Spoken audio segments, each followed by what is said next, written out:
പപ്പ ഇപ്പോൾ ഇതൊക്കെ സംസാരിച്ച് ഇന്റർവ്യൂ എടുക്കാനുള്ള എൻ്റെ കോൺഫിഡൻസ് പോകും. അതുകൊണ്ട് ഞാൻ വന്നിട്ട് നമുക്ക് എന്താന്ന് വെച്ച് സംസാരിക്കാം. എന്ത് വർക്ക്? പെണ്ണുങ്ങളായി ഇത്രയും തന്റെ ഇടം പാടില്ല. റീത്ത, നീ ഇത് സംസാരിച്ചേ പറ്റൂ. സർ ഓക്കെ അല്ലേ? തുടങ്ങും. വളരെ കുറച്ചു കാലം കൊണ്ട് തന്നെ ലക്ഷക്കണക്കിന് ആരാധകരെ സൃഷ്ടിച്ചെടുത്ത യുവ എഴുത്തുകാരൻ. പുറത്തിറങ്ങിയ 2 പുസ്തകങ്ങളും ബെസ്റ്റ് സെല്ലേഴ്സ്. ഈ ഒരു വളർച്ച ആബേൽ എങ്ങനെയാണ് നോക്കിക്കാണുന്നത്? എല്ലാ ക്രെഡിറ്റ്സും എന്നെ വിജയിപ്പിച്ച എൻ്റെ വായനക്കാർക്കുള്ളതാണ്. സോറി സർ, ഞാൻ ഫ്ലൈറ്റ് മോഡ് ഓണാക്കാൻ വിട്ടുപോയി. കട്ടാക്കണ്ട, സംസാരിച്ചോളൂ. എന്തെങ്കിലും അത്യാവശ്യമാവും. ഇല്ല, നമുക്ക് കണ്ടിന്യൂ ചെയ്യാം. പുറത്തിറങ്ങിയ 2 ബുക്സും ബെസ്റ്റ് സെല്ലേഴ്സ്. ഈ ഒരു വിജയത്തെ ആബേൽ എങ്ങനെയാണ് നോക്കിക്കാണുന്നത്?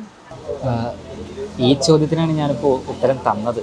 ഓ സോറി, നമുക്കൊരു 5 മിനിറ്റ് ബ്രേക്ക് എടുത്തിട്ട് കണ്ടിന്യൂ ചെയ്താൽ മതിയോ? ഓക്കെ, പക്ഷേ ചോദിക്കുന്നതൊന്നും തോന്നരുത്. എന്തെങ്കിലും പ്രശ്നമുണ്ടോ? ഉണ്ടായിപ്പരുന്ന പ്രശ്നങ്ങൾ കൂടെ പുറപ്പാണല്ലോ. ഫ്രീഡം, നോ പറയാനുള്ള ഫ്രീഡം, അതില്ലാത്തതാണ് എല്ലാ പെണ്ണുങ്ങളെയും പോലെ എൻ്റെയും പ്രശ്നം. ആബേൽ, ബുദ്ധിമുട്ടില്ലെങ്കിൽ നമുക്ക് ഈ ഇൻ്റർവ്യൂ വേറെ ഒരു ദിവസത്തേക്ക് മാറ്റിയാലോ? എൻ്റെ മൈൻഡ് ഓക്കെ അല്ല. നെക്സ്റ്റ് വീക്ക് പബ്ലിഷ് ആകാൻ പോകുന്ന എൻ്റെ പുതിയ ബുക്കിൻ്റെ കോപ്പിയാണ്. ഇതൊരു കഥാപാത്രമാണ്, സാറ.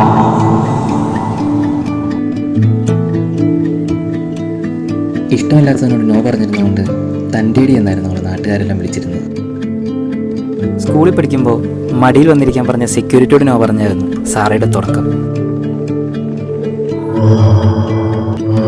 പിന്നെ വളർന്നപ്പോൾ പഠിപ്പ് നിർത്തി കല്യാണം കഴിക്കാൻ പറഞ്ഞ വീട്ടുകാരോട് അവൾ നോ പറഞ്ഞു.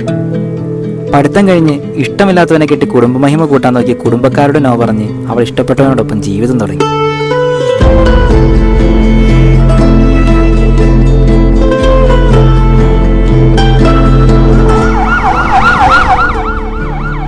ഒരു ആക്സിഡന്റിൽ പ്രിയപ്പെട്ടവനെ കിടപ്പിലാക്കി ജീവിതം അവളോട് തോൽക്കാൻ പറഞ്ഞപ്പോൾ അവിടെയും അവൾ നോ പറഞ്ഞു.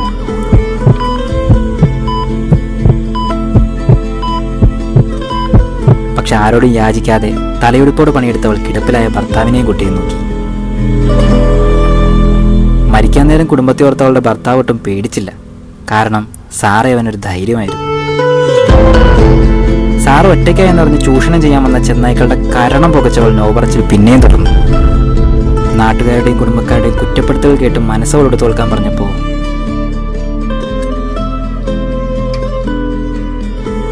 അവിടെ നോ പറഞ്ഞവൾ ജീവിതത്തിൽ പറന്നുകൊണ്ടേയിരുന്നു. പറയുന്നുകൊണ്ടൊന്നും തോന്നരുത്.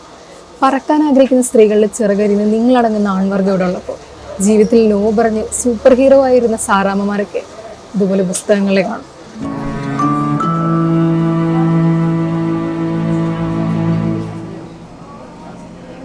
റീത്ത, ഫ്രീഡം ആരും തരേണ്ട ഒന്നല്ല. അത് ജന്മന എനിക്കും നിനക്കും ഉള്ളതാണ്. വേണ്ടത് ധൈര്യമാണ്.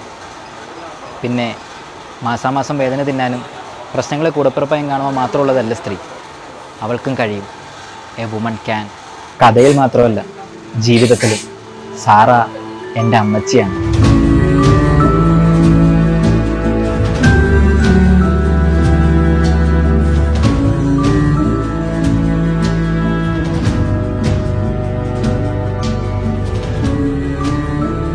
ജീവിതത്തിൽ ആദ്യമായി ഞാൻ ഒറ്റയിരുപ്പിന് വായിച്ചു തീർത്ത ആദ്യ പുസ്തകം അതായിരുന്നു.